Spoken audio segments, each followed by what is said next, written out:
il capitan della compagnia, il è ferito, sta per morire, e manda dire ai suoi alpini perché lo vengano a ritrovare. I suoi alpini che manda dire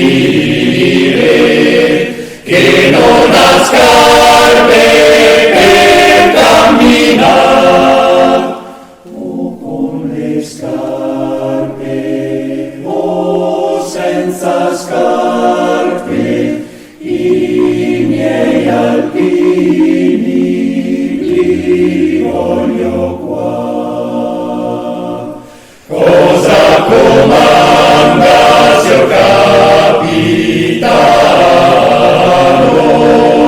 che noi adesso siamo arrivati? Ed io comando che il mio corpo in 5 pezzi sia tagliato.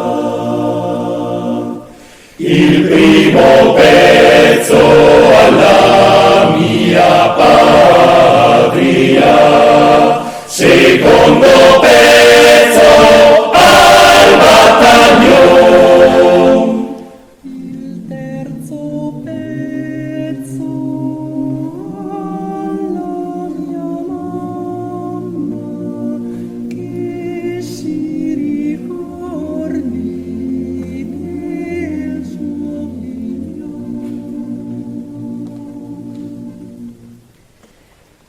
Il quarto pezzo alla